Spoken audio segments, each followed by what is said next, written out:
या फिर directly JS भी लिख सकते हैं, कोई इशू। ठीक है, तो यहाँ पर हम लोग, हमारा काम यहाँ पे होने वाला है, तो हम लोग इसको दो पार्ट बांट देते हैं। वैसे जीएस आप सेपरेट बनाइए हमेशा, मैं यही सेम लिख देता हूँ। ठीक है, तो एक डिव ले लेते हैं यहाँ पर, इसकी क्लास दे देता हूँ मैं, क्या है, कंटेनर फ्लोट। और उसके बाद यहाँ पर डिव एचटीएमएल पहले बना ले। ठीक है, तो एक रो ले लेते हैं आप, यहाँ पे रो के अंदर डिव क्लास कॉल 6 ले लो, और इसमें ऑफसेट लगा दो आप कितने का, 4 का, I mean 3 का। ठीक है, एक डिव ले लो जैसे कि कार्ड, और डिव के अंदर डिव क्लास कार्ड हेडर, वही है डिव क्लास कार्ड टाइटल लगा देता हूँ मैं यहाँ पे, और इसमें दे देते हैं क्या है, ऐड मेन्यूज। ठीक है, इसको एक्सप्लोर कर, और डिव क्लास कार्ड बॉडी, इस बॉडी के अंदर आपके पास फॉर्म ग्रुप बना दो आप, तो एक फॉर्म टैग लेकर के इसके अंदर डिव क्लास फॉर्म ग्रुप, इस ग्रुप के अंदर क्या करना है आपको, लेबल, सो आइटम हो गया ये, और यहाँ पर आपका बन जाएगा ये सेलेक्ट। इस सेलेक्ट में आइटम आएंगे डायनेमिक आपके, तो क्लास इसका दे देते हैं हम लोग फॉर्म कंट्रोल, आईडी क्या रहेगी इसकी, डीडीएल आइटम ये रहेगी, और यहाँ पर एक ऑप्शन लगा दो बाय डिफॉल्ट, क्या, सेलेक्ट। बाकी आइटम सारे आपके आएंगे ड्रॉप डाउन से, तो हम उसको अभी डिफाइन नहीं, आई मीन डायनेमिक आएंगे, डिफाइन नहीं करें। एक फॉर्म ग्रुप और बनाइए, एक इसके लिए बनाएंगे क्वांटिटी के लिए, क्वांटिटी, और क्वांटिटी का टाइप जो रहेगा वो इनपुट टाइप क्या रहेगा, नंबर, आईडी क्या रहेगा, txt qty रख देते हैं इसकी आईडी हम। ठीक है, और क्लास इसकी लगा देते हैं वही अपना फॉर्म। ठीक है,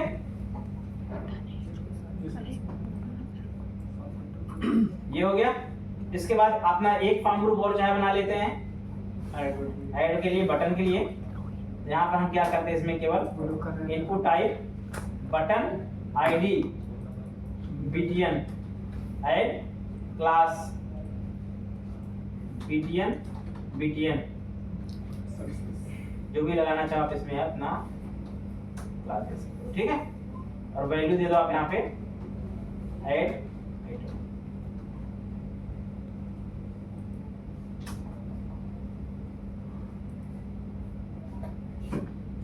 अच्छा, एक चीज हमने यहाँ पर किया, 6 में बनाया ना, 6 में ये तो ले लिया हमने, यहाँ पर फॉर्म ग्रुप बना दिया फटाफट, एक कॉलम हमने डिफाइन नहीं किया, तो डिव कॉलम बनाएंगे ना, डिव क्लास, एक रो ले लेंगे, इसमें रो के अंदर डिव क्लास, इसको कॉल 4 में डिफाइन, 4 के कॉलम में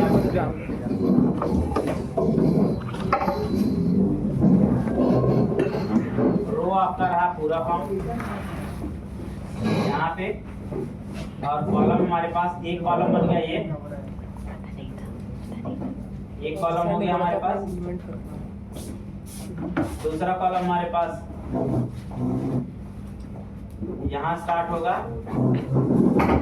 और तीसरा यहाँ स्टार्ट होगा।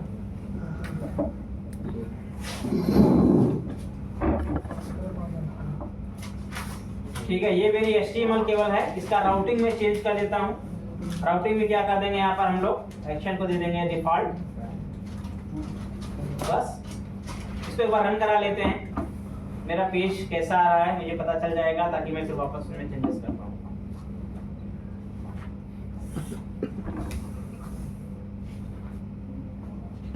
ये रहा आपका बेसिक सा फॉर्म जो आपका बना यहाँ पे है। अभी इसमें कोई आइटम नहीं है, इसमें कुछ नहीं है, बटन थोड़ा सा ऊपर जा रहा है, इस पे आप मार्जिन की क्लास लगा देंगे। अगर आप, मैं अगर इसमें M3 लगा दूं, मार्जिन 3 क्लास लगा, देखें ये नीचे आ गया थोड़ा सा। या अगर मैं 4 लगा दूं, थोड़ा और नीचे आ जाएगा। तो M4 क्लास इसमें लगा दो। तो ये जो बटन अपने पास है, यहाँ पे एक क्लास लगा देंगे M4, ठीक है। तो ये मेरे पास फॉर्म बन गया, ये मेरा रहा फॉर्म। इसमें अपने आइटम आ जाएंगे, यहाँ क्वांटिटी, और नीचे यहीं पर एक डिव के अंदर क्या करेंगे, टेबल में डिस्प्ले करा देंगे आइटम जो भी हमारे पास होंगे, ठीक है। तो ये रहा अपना फॉर्म, मतलब ये अपना रो रहा पूरा, ठीक है। फॉर्म ये है। अच्छा, फॉर्म के हमने एक चीज और मिस्टेक कर दी है, गलत बाइंडिंग कर दी यहाँ पर, एक को ऊपर नीचे करना, डिव हमारा सही क्लोज होना चाहिए बस, ठीक है। तो फॉर्म टैग के अंदर अपना फॉर्म को अगर मैं क्लोज कर दूं, फॉर्म ये मेरा हो गया, ये हो गया मेरे पास, ये मेरा पूरा डिव कार्ड हो गया। अब नीचे अगर ये कार्ड हो गया, अब इसी 6 में नीचे में वो भी बाइंड करना है, ठीक है। तो चाहे आप दूसरा कार्ड ले लो, उसके अंदर उस कार्ड में बाइंड कर दो, अब चाहे टेबल लो, आपकी चॉइस है आपको कैसे करना है। तो मैं यहाँ पर भी एक डिव ले लेता हूँ, इसमें क्लास कार्ड ही लगा देते हैं, फिर एक div directly class card body. इस बॉडी के अंदर आपने क्या करा, एक टेबल ले लिया, ठीक है। और उस टेबल के अंदर आपने अपना क्या किया, आईडी दे दिया TBL, ठीक है। इसके अंदर अपना जो रो और कॉलम होगा तो आप बनाते चलोगे, आपके डायनेमिक जनरेटर पे चले जाएंगे, ठीक है। फाइल बाद में बनेगा। ये मेरी HTML है, मतलब कुल मिलाकर के मेरी HTML जो है वो इतना ही है। अब बाकी HTML हमारी डायनेमिक जनरेट होती है। ये मेरे नीचे का डिव है जहां पर मेरे आइटम्स आएंगे, ये मेरे क्या है। अब सबसे पहली चीज है, ये जो आइटम होगा ये आपका डायनेमिक आएगा, क्योंकि भाई हमारे पास कितने आइटम है ये हमारे डेटाबेस से आएगा। सो अगर इसको हम डायनेमिक सोचें तो कोई API कॉल होगी, उस API से डेटा आएगा JSON। तो अभी हम क्या करेंगे, हम इस स्ट्रक्चर को ऐसा बनाएंगे कि अगर कल को मुझे इसे डायनेमिक करना हो डेटाबेस से, तो मैं केवल और केवल API कॉल करूं और सेम डेटा मेरे पास आए और मेरा सब कुछ ये डायनेमिक हो जाए, ठीक है। और मैं इसको डायरेक्टली डेटाबेस से कनेक्ट कराऊं, मतलब ये कंप्लीट मेरी एक ऐप हो जानी बन जानी चाहिए। ये पेज मेरा एक ऐप बन जाएगा, डायरेक्टली डेटाबेस का डायनेमिक ऐप बन जाएगा। फिलहाल के लिए अभी हम इसमें जो कुछ बनाएंगे वो क्या बनाएंगे, ऐसा बनाएंगे। अभी हम JSON में सारा कुछ करेंगे, क्योंकि हम JS यूज कर रहे हैं, बाद में देखेंगे इसको कैसे डेटाबेस से कनेक्ट करेंगे। तो सबसे पहले आप एक JS अलग से बना लो। बेस्ट पार्ट तो यही है, JS अलग बना लिया जाए। तो क्या करते हैं, यहाँ पर JS के अंदर राइट क्लिक करके एक JS बना देते हैं, क्लास क्लास क्या, डेटा ले लो, यहाँ पे आइटम ले लो, जनरल आइटम ले लेते हैं, that is your JS file. इसमें जावास्क्रिप्ट कहाँ गई जावास्क्रिप्ट, ये जावास्क्रिप्ट का नाम इसका हम दे देते हैं वही टू और टू डू को क्या करते हैं, इस HTML का अपना यहाँ पे लिंक भी करा देते हैं, लिंकेज भी हो गया, ठीक है। अब यहाँ बनाते हैं सबसे पहले हम क्या करते हैं, यहाँ पर जो मेरे पास एग्जिस्टिंग प्रोडक्ट्स हैं उनको हम मेंटेन करते हैं, ठीक है। कैसे मेंटेन करेंगे, वायर, सबसे पहले कैसे बनाना आपको, wire products is equal to, आप एक एरे ले लो और इस एरे के अंदर आप यहाँ पे प्रोडक्ट को बना लो। तो क्या क्या बनाओगे, SNO, एक कॉलम बनेगा इसके अंदर, मान लो 1, ठीक है। सीरियल नंबर बना दो, सीरियल नंबर नहीं बनाओगे तब भी चलेगा, या प्रोडक्ट का सीरियल नंबर जगह इसको हम दे देंगे प्रोडक्ट की ID, ठीक है। ID 1 प्रोडक्ट का नेम, ठीक है। तो मैंने यहाँ पर कुछ भी दे दिया, मान लो, फिर देते हैं उसकी क्या प्राइस, सो लेट्स 10, ठीक है। और अगर आपको उस पर कोई डिस्काउंट देना है, ठीक है, so you also give the discount. आप रुपीस में दे सकते हैं, 2 रुपीस, ठीक है। So every data is comes from database, क्योंकि ये सब कुछ डेटाबेस में अंदर टेबल के अंदर पहले होगा, एंट्रीज की होगी ना, इन्वेंटरी तो पड़ी होगी ना सिस्टम के अंदर, तो इन्वेंटरी पहले पड़ी होगी। तो मेरे पास आइटम का ID है, आइटम का नेम है, आइटम का प्राइस है, आइटम का डिस्काउंट है, ठीक है। अब ये भी हो सकता है कि जब आप आइटम बेचें तो हर आइटम पे अलग अलग टैक्सेस भी लगते हैं, may be different type of item different type taxes, किसी पे 3%, किसी 5%, किसी पे 10%, किसी पे ज्यादा लग सकते हैं। तो टैक्स भी आप आइटम वाइज मेंटेन करें तो बेटर है, ठीक है। रियल टाइम में तो आइटम वाइज ही मेंटेन करना पड़ेगा। अभी के लिए आप चाहो तो एक और टैक्स लगा सकते हो, या 8% 6% लगा दो, 5%, बट टैक्स जो होता है रियल टाइम में प्रोडक्ट वाइज बनता है।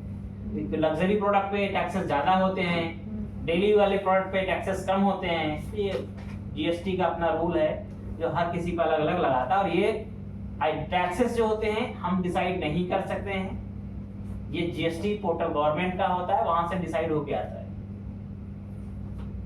तो आप उसे कभी भी अपने अकॉर्डिंग डिसाइड नहीं कर सकते। जैसे मान लो क्या होता है, हमने कोई शॉप खोली या कोई कंपनी खोली, उस कंपनी में हम कुछ बेच रहे हैं, तो हम क्या करते हैं, गवर्नमेंट से जीएसटी लेते हैं। जब हम जीएसटी नंबर लेते हैं तो वहां पर हम अपने आइटम को बताते हैं, और गवर्नमेंट हमें बताती है कि आपके ये आइटम पे इतना % टैक्स जाएगा, ठीक है। तो जब आप जीएसटी फाइल करते हैं तो आपने जो भी अपनी सेल की होगी उस सेल पे प्रोडक्ट वाइज आप उतने टैक्स को गवर्नमेंट को पे करेंगे,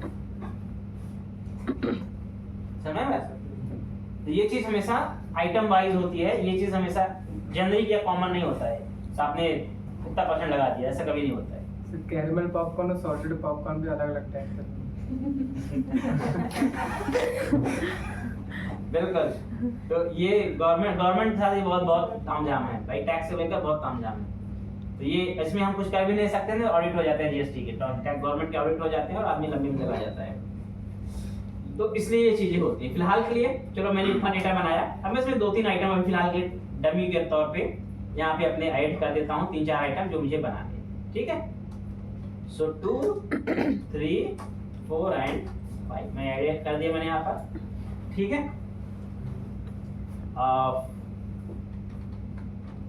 नमकीन ऐड कर दें, जलेबी, जो तुम्हारी इच्छाएं होंगी सब ऐड कर देंगे, आ जाओ। आदि कहा गया है। और क्या ऐड करें भाई? खाना और नाश्ता एक ही बार है। गुलाब जामुन ऐड कर देते हैं। थोड़ा चटपटा करो तो मीठा बोल। लगी समोसा नहीं तो नमकीन तो है ना इसमें, चलो डोसा ऐड कर देते हैं, ठीक है। तो ये रहा मेरे पास मेरे आइटम्स। मैंने खारी डोसा अब इनको अभी क्या करना है अपने को, सबसे पहले तो ड्रॉप डाउन के अंदर बाइंड करना है। ये आइटम आपके ड्रॉप डाउन में बाइंड होंगे, ठीक है। तो सबसे पहले हम क्या करेंगे, एक तो मेरा होगा यहाँ पर डॉक्यूमेंट डॉट रेडी का अपना स्ट्रक्चर, तो आप उसको ऐसे लिख दो, कॉल बैक के अंदर डायरेक्टली ऐसे बना दो। ये मेरा हो गया डॉक्यूमेंट डॉट रेडी, ठीक है। इसके अंदर मेरा काम होगा, बट मैं यहाँ पर एक फंक्शन पहले लिखने जा रहा हूँ। Function, the function is bind items, okay. और इसके अंदर हम करेंगे क्या, सिंपल कुछ नहीं करेंगे, जो प्रोडक्ट्स है उसको लूप चलाएंगे। तो वायर एक ले लेते हैं यहाँ पर, option is equal to, let me pass the option, okay, value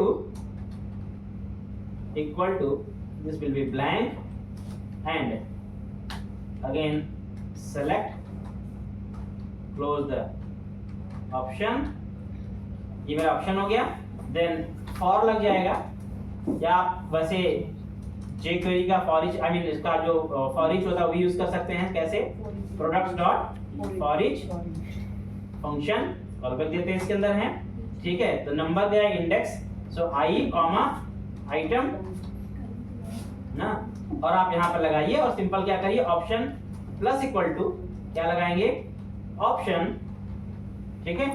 और ऑप्शन में 2 चीजें होंगी, ध्यान रखना यहाँ पर। एक तो इसका हम टेक्स्ट बाइंड करेंगे ऑप्शन, तो इसमें क्या क्या रहने वाला है, एक तो ये रहेगा आइटम डॉट, जो यहाँ पर हमारे पास क्या रहेगा, आएगा नेम, जो नेम रहेगा वो आपका टेक्स्ट दिखेगा एज आइटम, ठीक है। और आप चाहो तो इसके साथ इसका जो प्राइस है वो भी दिखा दो यूजर को, ताकि उसे पता चले वो कितने प्राइस का है, ठीक है। तो मैं सिंपली क्या करूंगा, यहाँ पे नेम के साथ मैं प्राइस भी कॉन्कैटनेट कर दूंगा। कैसे कॉन्कैटिनेट करूंगा? और सिंपल है, कुछ नहीं, यहाँ पे आपको ये लगाना है, स्पेस लगा के आप यहाँ पे कॉन्कैटिनेशन कर दो। किसका? आइटम डॉट प्राइस, इसको फिर कॉन्कैटिनेट करो, डबल कोट लगाओ, और आप चाहो तो यहाँ पर RS लगा सकते हो और ब्रैकेट को, ये मेरे पास ऐसा आइटम दिख जाएगा, ठीक है। और वैल्यू जो इसकी होगी वो क्या रहेगी? इंपॉर्टेंट है, वैल्यू क्या रहेगी इसकी? आप वैल्यू इसकी जो आप बेसिकली रख सकते हो आईडी रख सकते हो, ठीक है। इसकी जो आईडी होगी वो आप इसकी वैल्यू रख सकते हो, क्योंकि आईडी रहेगी तो आईडी के यहाँ पे मैं कुछ भी निकाल दूंगा, प्राइस चाहिए, डिस्काउंट, सब कुछ मिल जाएगा, क्योंकि आईडी हमेशा यूनिक होती है। आईडी के यहाँ पे आप कोई भी डाटा निकाल सकते हो, ठीक है। तो मैं क्या करूंगा यहाँ पे value is equal to, you should bind the item dot, ठीक है। और इसको हम क्या करेंगे, जैसे डॉक्यूमेंट रेडी होता है वैसे हम क्या करेंगे, इसको पहले डिफॉल्ट पेज के लोड पे चला देंगे। तो मेरा क्या हो जाएगा, यहाँ पर मेरे जो आइटम होंगे लोड हो जाएंगे, लेकिन ये तो आपने कर दिया, लेकिन अब ये ड्रॉप डाउन आपका बन तो गया, लेकिन इसे बाइंड करना पड़ेगा। तो कहाँ बाइंड करेंगे? हैश, जो आपने यहाँ इसकी आईडी ली होगी फॉर्म में, आपने आईडी क्या ली हुई है? DDL item. तो क्या कहोगे यहाँ पर?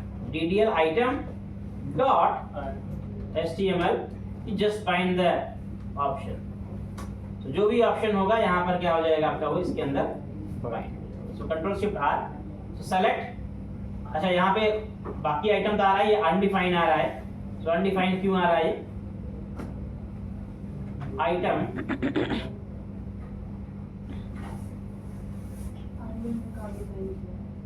नहीं, आइटम में कुछ गड़बड़ दिया क्या?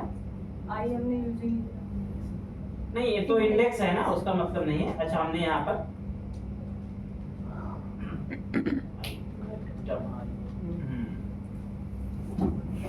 ठीक है, तो पहला हमारे पास आ जाएगा, आइटम ही आता है वो, हमने लिया यहाँ पर और ये बाइंड कर दिया।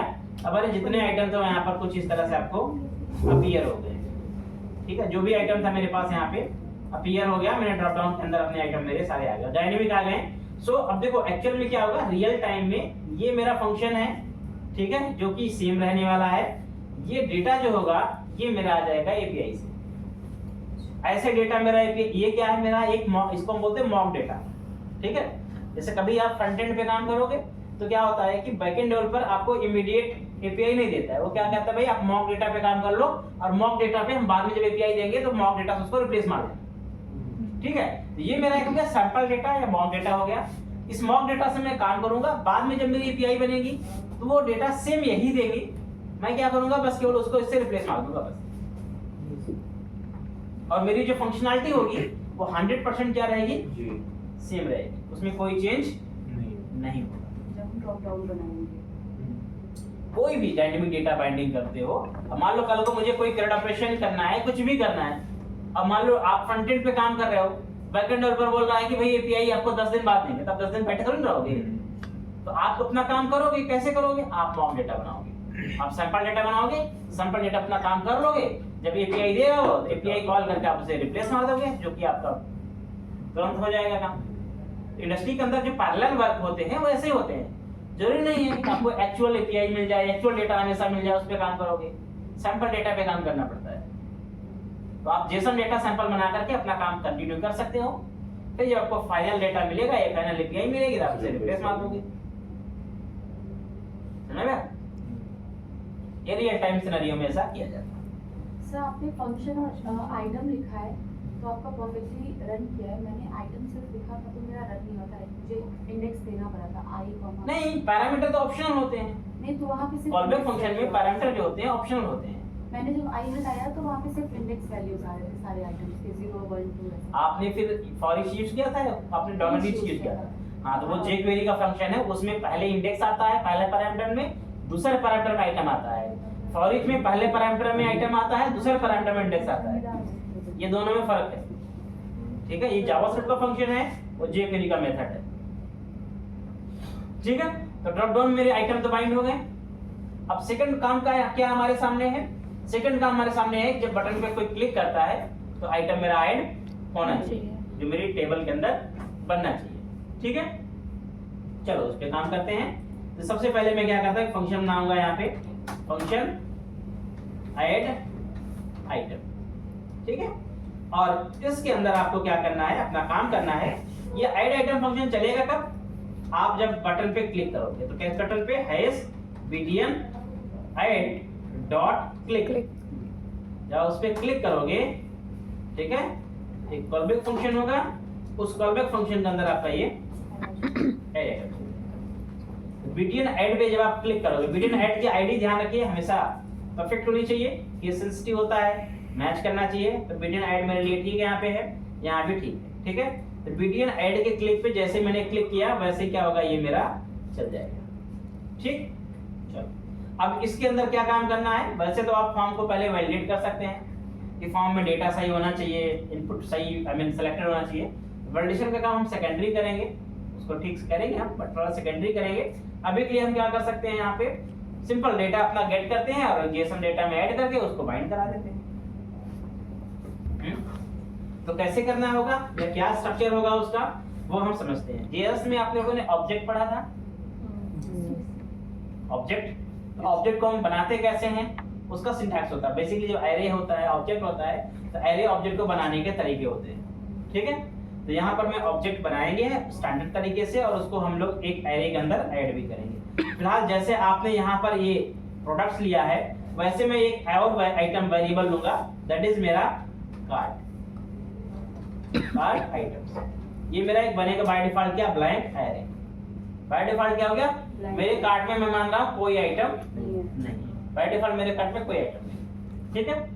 एंड जब भी कोई आइटम ऐड होगा इस कार्ट में आएगा, लेकिन कैसे आएगा, उसके लिए सबसे पहले मैं अपने आइटम्स ले लेता हूं। यहाँ पे नंबर 1 तो मैं क्या करता हूं, मेरे पास जो बेसिकली आइटम ऐड किया हमने उसकी वैल्यू गेट कर लेते हैं, किससे, डीडीएल आइटम से।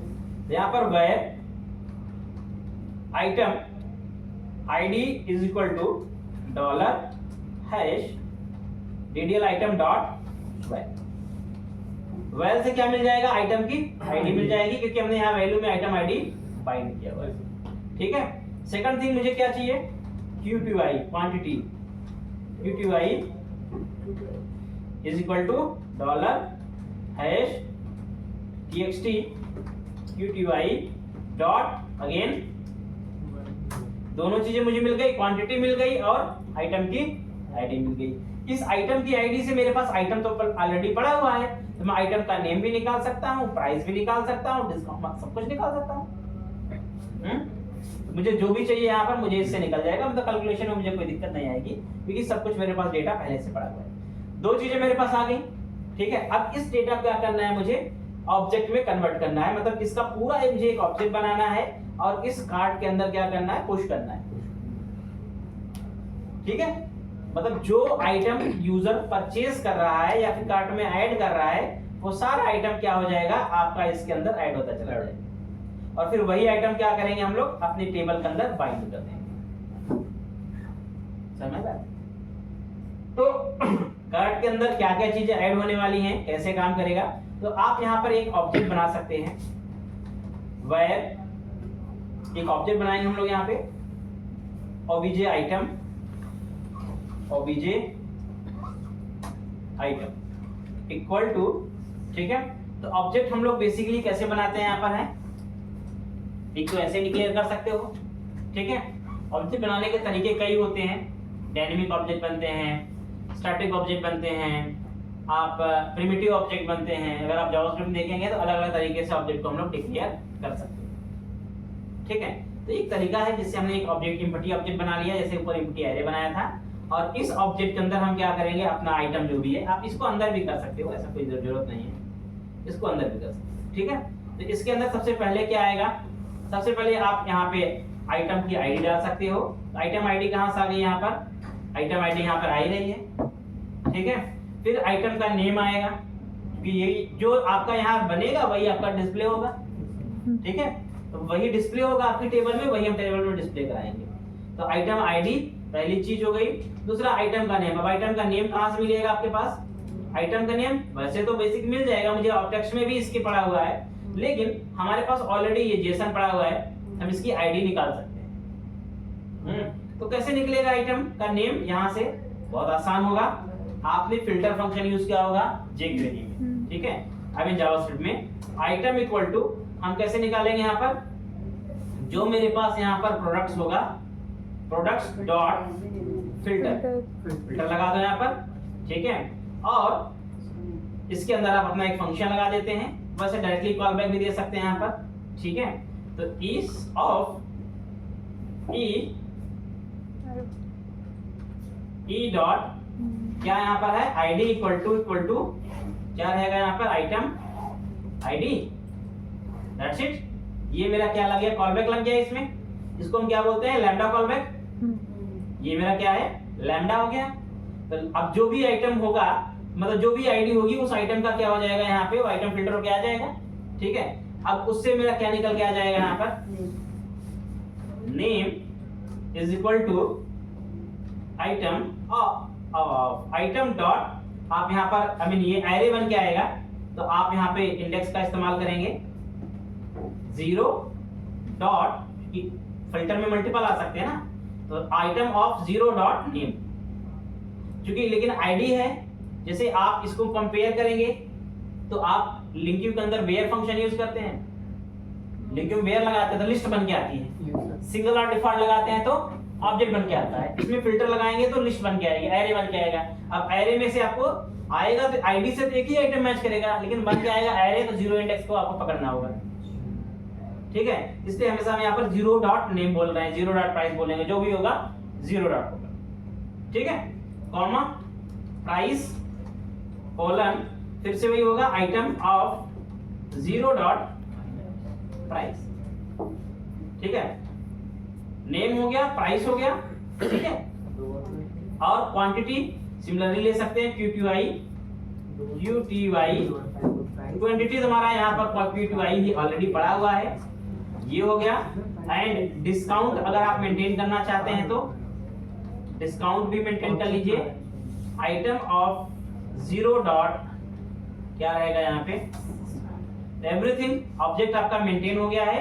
अब सिंपल क्या करना है, ये ऑब्जेक्ट आपको पुश करना है किसके अंदर, कार्ट आइटम के अंदर, वो कार्ट आइटम्स डॉट पुश, क्या पुश करना है आपको, ओबीजे, उसके अंदर क्या हो जाएगा, ये पुश, और फिर यही आपका क्या हो जाएगा, आपके जो टेक्स्ट बॉक्स है या ड्रॉप आपके HTML है उसके अंदर बाइंड हो जाएगा, ठीक है।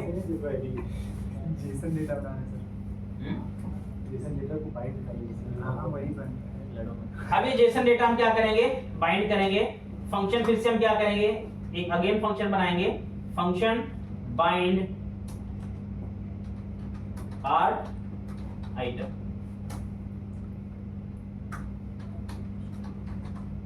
ठीक है। और इसके अंदर हम क्या करने वाले हैं, जो हमारे पास ये अपने कार्ट आइटम्स है, इसका हम क्या करेंगे, इसमें HTML बना के बाइंड कर देंगे, ये अपने TVL आइटम्स का, ठीक है। तो इसको आप चाहे तो यहाँ पर हेडर बना दो, हेड बना दो, पहले तो जो कॉलम बाइंड करने हैं TR बना दो और TD बना दो। एक तो हो गया यहाँ पर SNO TD item name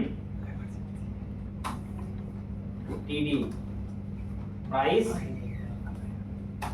TD quantity TD total price,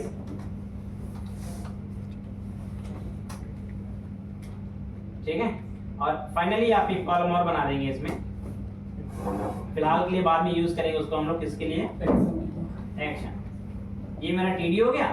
अब यहाँ पर आ गया आपके पास टी बॉडी में आपका आइटम बाइंड हो जाएगा, जो बनाओगे आप वो सब बाइंड हो जाएगा, ठीक है। तो यहाँ पर फिर से चलेंगे और यहाँ पर वही लूप चलाना आपको होगा, इस पे रो एक बना लेते हैं ब्लैंक वेरिएबल, और क्या करते हैं यहाँ पर this dot for each function, यहाँ से क्या आ जाएगा आइटम, और इस आइटम पे क्या करेंगे, अपना वही बाइंडिंग पूरा HTML बना लेंगे, यहाँ पर रो पूरी बना लेंगे, रो प्लस इक्वल टू क्या बनेगा यहाँ पे TR ठीक है, टीआर बनेगा और टीआर के अंदर क्या बनेगा, टीडी। टीडी तो टीडी में सबसे पहले कॉन्कैटनेट, आप टेम्पलेट बना सकते हैं, उसका बेस्ट पार्ट ये रहता है टेम्पलेट आप जेएस का यूज करो, बेहतरीन टेम्पलेटिंग इसमें होती है, आप इसे यूज करो, बैककोट लगा दो यहाँ पे,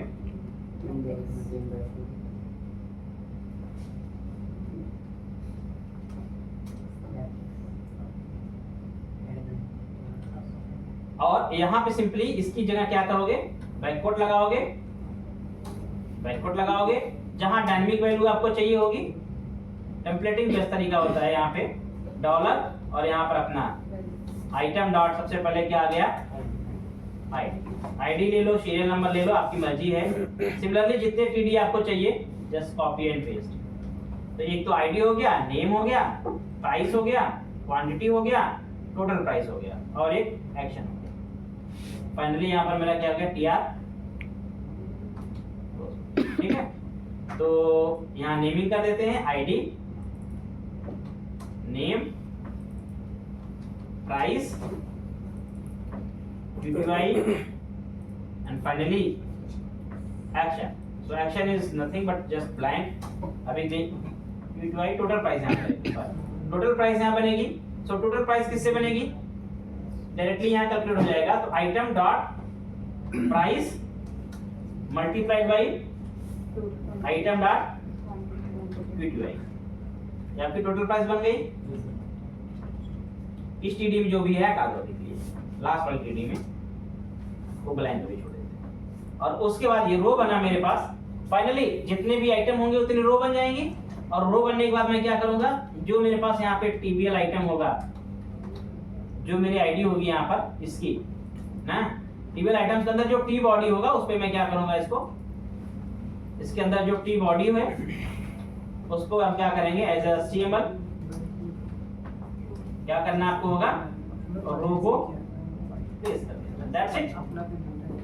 और जैसे ही पुश होगा कोई आइटम, वैसे क्या करेगा, हर बार ये फंक्शन बटन पे क्लिक करोगे तो पुश होगा, पुश होते ही क्या करेगा, बाइंड कर देगा, ठीक है। So that's a binding. तो अब चला के देखते हैं इसको एक बार। यहाँ पे अभी फिलहाल कोई आइटम नहीं है, आई मीन इसको रन करना पड़ेगा वापस।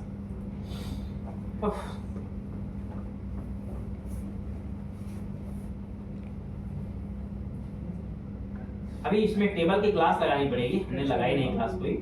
ये टेबल है, टेबल बॉर्डर, टेबल ओवर भी लगा सकते हो।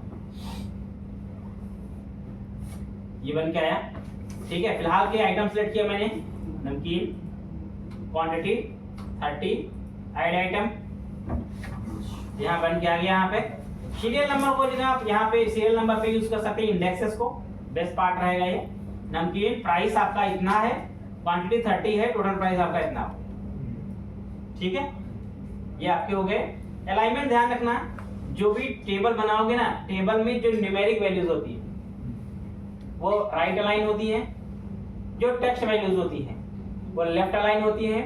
अगर डेट टाइम है सेंटर अलाइन होगा, ठीक है, और कोई फिक्स वैल्यू है तो सेंटर अलाइन होगा, ठीक है। तो अलाइनमेंट ये इंडस्ट्री के फॉर्मेट होते हैं जो हमेशा फॉलो करने हैं। तो टेक्स्ट आप उसका अलाइन कर सकते हो। फिलहाल के लिए मैंने यहाँ पर इसको डाल दिया। बाइंडिंग में एक चेंजेस छोटा सा और कर देते हैं। यहाँ पर जो हम आईडी है इसकी जगह क्या करते हैं, इंडेक्स ले लेते हैं, इंडेक्स, और यहाँ पर इसकी जगह हम क्या करते हैं, इंडेक्स 0 से स्टार्ट होगा तो प्लस क्या कर देंगे यहाँ पे 1, always comes with +1, so just to be serial number, ठीक है।